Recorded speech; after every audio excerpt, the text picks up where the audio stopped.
Hello friends. सो आप hopefully सब अच्छे ही होंगे। सो आज हम क्रिएटर शुरू करने जा रहे हैं। क्रिएटर में बेसिकली काफ़ी सेशन कवर कर चुकी हूँ, काफ़ी सारी चीज़ें एक्सप्लेन कर चुकी हूँ। मैं कोशिश करूँगी कि मैं डीएच स्क्रिप्टिंग की ओर थोड़ा सा आगे बढ़ूँ, क्योंकि स्क्रिप्टिंग मेन है और मैं ऑलरेडी सीआरएम और काफ़ी कस्टमाइजेशन कवर कर चुकी हूँ। तो डेल्यूज स्क्रिप्टिंग में क्रिएटर पे ही करके दिखाऊंगी, क्योंकि सब में सेम ही होता है, थोड़ा बहुत सिंटेक्स बदलते हैं। तो हम धीरे धीरे करके पहले ये कवर करेंगे, फिर हम डिफरेंस भी पढ़ लेंगे। तो आज मैं एक इंपोर्ट वाला फंक्शन बताती हूँ। जैसे कि पहले मैं क्रिएटर पे गई, ये एप्लीकेशन बनी हुई है। अब मैं यहाँ पे क्लिक करती हूँ तो यहाँ पे मेरे पास 3 ऑप्शन आते हैं एप्लीकेशन को क्रिएट करने के लिए। स्क्रैच से क्रिएट करना मैं बता चुकी हूँ, ठीक है। क्रिएट फ्रॉम गैलरी भी मैं बता चुकी हूँ। पिकअप करना, इंपोर्ट वाला जो था वो मैंने बताया नहीं था, क्योंकि मेरे पास कोई एप्लीकेशन तब था नहीं। अभी मैंने एक एप्लीकेशन को एक्सपोर्ट कर लिया है, तो मैं इसको इंपोर्ट पे क्लिक करती हूँ। इंपोर्ट पे क्लिक करने के बाद मेरे पास यहाँ 3 ऑप्शन आते हैं, लोकल, यूआरएल और क्लाउड सर्विस। फिलहाल मेरे पास लोकल में है अभी एप्लीकेशन, तो मैं लोकल सेलेक्ट करती हूँ। यहाँ से लोकल सेलेक्ट करने के बाद जहां आपका एप्लीकेशन है वहां जाके एप्लीकेशन पे क्लिक किया। जैसे ही आप एप्लीकेशन को सेलेक्ट करोगे वो एप्लीकेशन आपका इंपोर्ट हो जाएगा। अब मैंने ये फॉर्म जो था, मैंने कुछ भी यहाँ पे बनाया नहीं है, ये ऑटोमेटिकली मेरा उठ के आया है फॉर्म, जो मैंने दूसरे वाले एप्लीकेशन में बनाया था। मैंने वहां से एक्सपोर्ट किया था। एक्सपोर्ट कैसे करते हैं मैं वो भी बता देती हूँ। एडिट एप्लीकेशन के अंदर जाना है, सेटिंग में जाना है, एप्लीकेशन आईडी आएगा और यहाँ से मैं एक्सपोर्ट करूँगी। जैसे ही मैं एक्सपोर्ट करूँगी वो फाइल मेरे को एक जिप फाइल की तरह मिल जाएगी, तो मैं उसको यूज कर सकती हूँ। अब ये एप्लीकेशन मेरे पास आ गया है। अब इस एप्लीकेशन का आपको रीनेम करना है, रीनेम कर सकते हो। और इसमें ये मैंने कुछ फॉर्म बनाए हुए हैं, कुछ फंक्शंस बनाए हुए हैं। मैं वही फॉर्म और फंक्शंस आपको एक्सप्लेन करूंगी, जिससे कि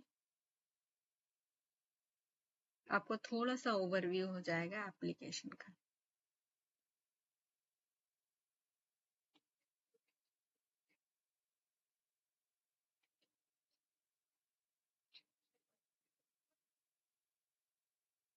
यहाँ से ये सब मैं ऑलरेडी ओवरव्यू दे चुकी हूँ क्रिएटर का, तो वो इजी होगा आपके लिए अगर आप पिछली वीडियोस देख लेंगे तो। अब हम इसमें बढ़ते हैं धीरे धीरे। अब मैंने एक फॉर्म बनाया हुआ है, ये कस्टमर का।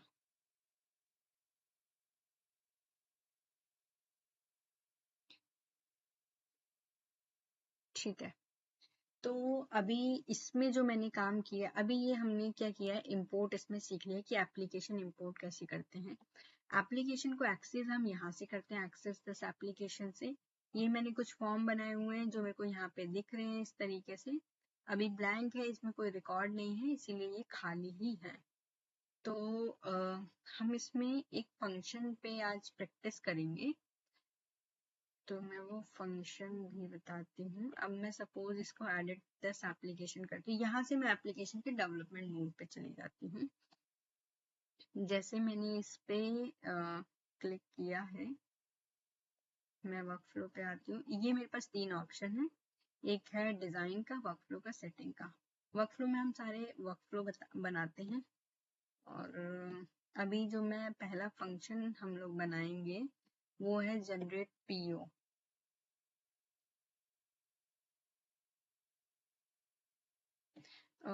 ये वाला फंक्शन नहीं करते हैं, पहले पहले हम वर्क फ्लो करेंगे, जो कि मैं फंक्शन यहाँ पे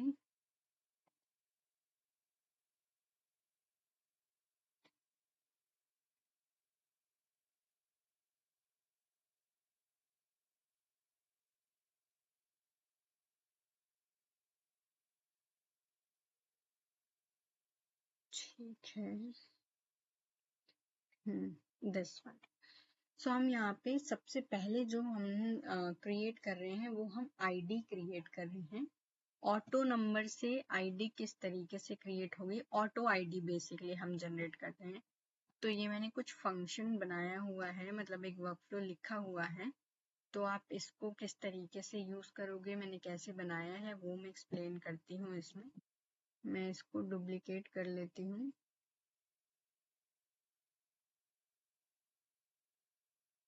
तो ये जो मैंने वर्कफ्लो बनाया ये इनवॉइस फॉर्म पे क्रिएट के सक्सेसफुल सबमिशन पे ये मैंने नाम दिया है, ये चेंज भी हो सकता है कैसे भी। तो ये मैंने क्रिएट पे सबमिशन पे बनाया है इनवॉइस के। ठीक है, इसको मैं दोबारा भी करके दिखा देती हूँ, बस मैं फंक्शन नहीं लिखूंगी क्योंकि वो मेरे लिए थोड़ा डबल काम होगा। तो जैसे मैंने यहाँ से न्यू वर्कफ्लो क्रिएट किया इनवॉइस वाले फॉर्म पे, क्रिएट पे मैंने इसको लिखा है फंक्शन को। यहाँ पे मेरे पास इवेंट आते हैं तो मैंने यहाँ पे सक्सेसफुल फॉर्म सबमिशन लिया हुआ है, ये मैंने कोई भी नाम दिया हुआ है। अब मैं इसको क्रिएट करूंगी तो मेरे पास ये स्क्रीन खुल के आएगी इस तरीके से। ये स्क्रीन आती है, इस स्क्रीन पे हमें फंक्शन लिखना शुरू करना है। तो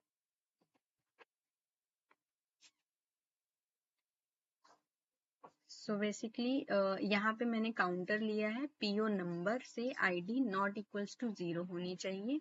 ये मैंने कंपेयर किया है। पीओ नंबर क्या है मेरा, अब हम ये बात करते हैं। पीओ मेरा फॉर्म है, ये वाला फॉर्म मेरा जिसका नाम पीओ है। मैं एक्सेस करके दिखाती हूँ।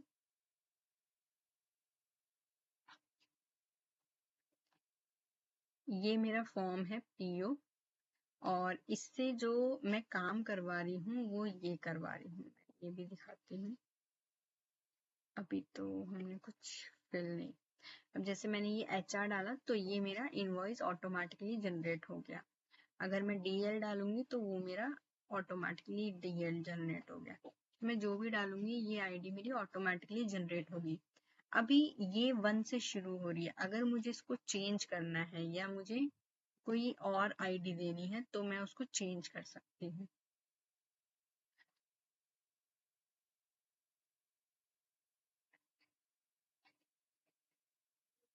और वो हम फॉर्म मैंने हाइड कर रखा है, ये वाला वो फॉर्म है। इसमें 3333।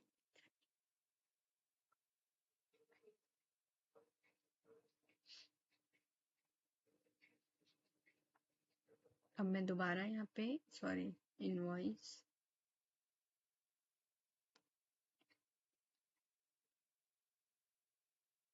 अब इसने क्या किया है, नंबर 4 से लिया है क्योंकि मैंने वहां पे जो रिकॉर्ड ऐड किया है वो मैंने 3 ऐड किया था। तो मैं यही फ्लो दिखाना चाहती हूँ कि मैं वहां पे जो भी नंबर दूंगी उससे आगे इंक्रीमेंट के उस पे जो भी मैं यहाँ पे वैल्यू सेलेक्ट करती हूँ प्लेस ऑफ सप्लाई की, वो इनवॉइस में इंक्रीमेंट का एक आईडी जनरेट हो जाएगी। पर अगर मैं उसको चेंज करना चाहती हूँ तो मैं उसको चेंज कर सकती हूँ। ठीक है, अब मैंने वहां पे 3 दिया था, अगर मैं वहां पे 6 दे दूं। मेरा ये फॉर्म है, इसकी रिपोर्ट देख लेते हैं।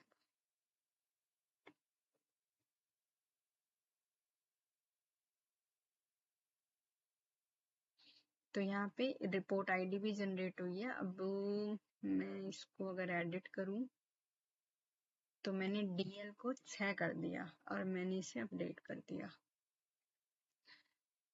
तो मैं यहाँ पे इनवॉइस में अगर DL सेलेक्ट करूंगी तो वो मेरा 7 आना चाहिए। ठीक है, तो ये 7 आ रहा है। अब ये सब काम मैंने किया कैसे है हम वो डिस्कस कर लेते हैं। सबसे पहले मैंने एक वेरिएबल लिया है, ये एक वेरिएबल है जिसको आप कुछ भी नाम दे सकते हो। फिर मैंने पीओ नंबर से आईडी नॉट इक्वल्स टू 0 होनी चाहिए, यानी कि 0 नहीं होनी चाहिए आईडी पीओ नंबर की, कुछ ना कुछ आईडी निकल के आएगी ही आएगी। फिर मैंने एक वेरिएबल लिया है PRO जिसको मैंने 0 डिफाइन किया हुआ है यहाँ पे। फिर मैंने यहाँ पे एक इफ की कंडीशन लगाई है, इफ एल्स आपने पढ़ा ही होगा, बेसिक चीज है ये। तो इफ एल्स इफ के अंदर मैंने एक कंडीशन लगाई है, हर एक चीज को कंपेयर किया है। सबसे पहली चीज काउंटर डॉट काउंट DL। अब काउंटर ये है, काउंटर का जो काउंट है वो निकाला है मैंने, जिसका जो वैल्यू है वो DL हो, यानी कि अगर उसकी वैल्यू जो भी DL का काउंट होगा वो 0 से बड़ा होना चाहिए। 0 से बड़ा मतलब कि वहां पे नेगेटिव वैल्यू नहीं होनी चाहिए। जो ये मैं 7 ले रही हूँ या नंबर ले रही हूँ, ये मेरी 0 से बड़ी होनी चाहिए, माइनस में भी नहीं होनी चाहिए। फिर है प्लेस ऑफ सप्लाई, यानी कि प्लेस ऑफ सप्लाई DL होना चाहिए। DL में जो वैल्यू डली है वो 0 से बड़ी होनी चाहिए। ये मैंने एक कंडीशन दी है कंपैरिजन करने के लिए। फिर मैंने यहाँ पे ये वेरिएबल लिया है जिसको मैंने ऊपर 0 डिफाइन किया हुआ है। यहाँ पे मैंने काउंटर लिया है और डॉट DL की वैल्यू यहाँ पे गेट करी है इस वेरिएबल के अंदर। ठीक है, जो भी वैल्यू मेरी इसके अंदर आ रही है, यानी कि इस वाले से जो DL की वैल्यू आ रही है उसको मैंने इस वेरिएबल में स्टोर करा लिया है। अब मेरे को नया मतलब वैल्यू देनी है, क्योंकि मैंने वहां पे जो दी है 6 दी है, लेकिन यहाँ पे नंबर जो आ रहा है वो आ रहा है 7। तो ये 7 वाला नंबर कैसे आ रहा है वो हमने यहाँ पे डिफाइन किया हुआ है कि न्यू एक वेरिएबल बनाया है। इफ नल हम लगाते हैं कि वहां पे वैल्यू को मतलब कि 0 करने के लिए अगर कोई नेगेटिव वैल्यू है या फिर कैलकुलेशन के लिए हम इफ नल लगाते हैं, इससे हमारी कैलकुलेशन में मिस्टेक नहीं होती और प्रॉब्लम नहीं आती है। तो मैंने इफ नल लगाया है प्रो, यानी कि PRO जो मैंने यहाँ पे वैल्यू वहां पे इनपुट कराई है उसको मैंने यहाँ स्टोर किया था पिछली वाली वैल्यू, और यही वाली वैल्यू मैंने यहाँ पे ली है इफ नल के अंदर और उसमें 1 का इंक्रीमेंट करा दिया है, जो मैं 6 से 7 यहाँ पे करा रही हूँ। ठीक है, अब जो 7 मेरा है उसको मैंने न्यू वेरिएबल के अंदर लिया हुआ है।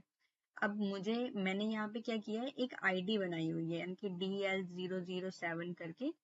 तो वो मैंने कैसे दी है, इनपुट क्या हो रहा है, इनवॉइस वाले फील्ड के अंदर आ रही है DL जो मेरा वेरिएबल है, यानी कि मैंने एक स्ट्रिंग दी हुई है, ये डैश भी मैंने एज अ स्ट्रिंग दी हुई है।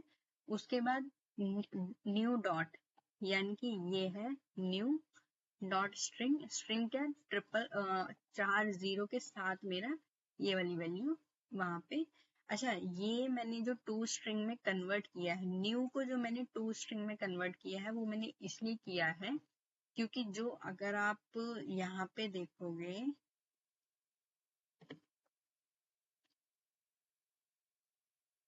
इसके अंदर अगर आप देखोगे तो ये जो वैल्यू एग्जिस्ट है ये करेंसी फील्ड है, ये मेरी नंबर फील्ड नहीं है। और उसको मैंने स्ट्रिंग में चेंज करने के लिए ही मैंने उसको चेंज किया है। दिखा देती हूँ मैं,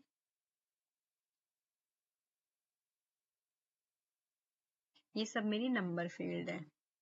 ठीक है, ये नंबर फील्ड है और नंबर फील्ड में कैलकुलेशन में प्रॉब्लम होती है, तो मैं जो भी इसमें वैल्यू आ रही है उसको मैं यहाँ पे स्ट्रिंग में कन्वर्ट कर रही हूँ। और जैसे ही मैं इसको स्ट्रिंग में कन्वर्ट कर रही हूँ, कन्वर्ट करने के मतलब मैं यहाँ पे इसी वाली वैल्यू को जो भी मैं गेट कर रही हूँ नंबर, उसको स्ट्रिंग में कन्वर्ट कर दे रही हूँ। और यहाँ पे काउंट DL जो है मेरा नया, यानी कि अब क्या है, वो मेरा एक नया नंबर जनरेट हो गया 7। तो वो 7 को उठा के मैं स्टोर कर ले रही हूँ DL के अंदर।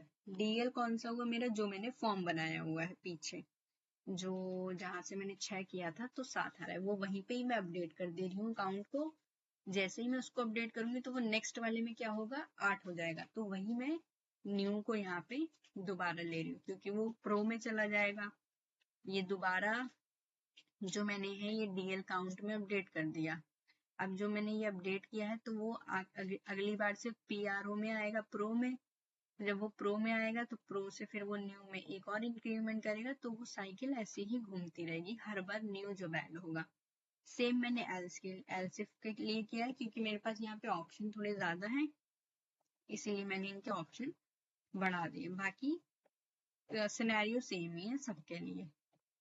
ठीक है, तो ये छोटा सा फंक्शन है जो कि मैं अब छोटे छोटे फंक्शंस के साथ शुरू करूंगी तो वो ज्यादा बेटर रहेगा, क्योंकि अंडरस्टैंडिंग के लिए ज्यादा ठीक है वो। ठीक है, तो इसको इसी तरीके से हम रन करेंगे, रन करा के मैं दिखा चुकी हूँ, इसी तरीके से वो वर्क करेगा। ठीक है, बाकी मिलते हैं फिर नेक्स्ट वीडियो के साथ। आज के लिए इतना ही।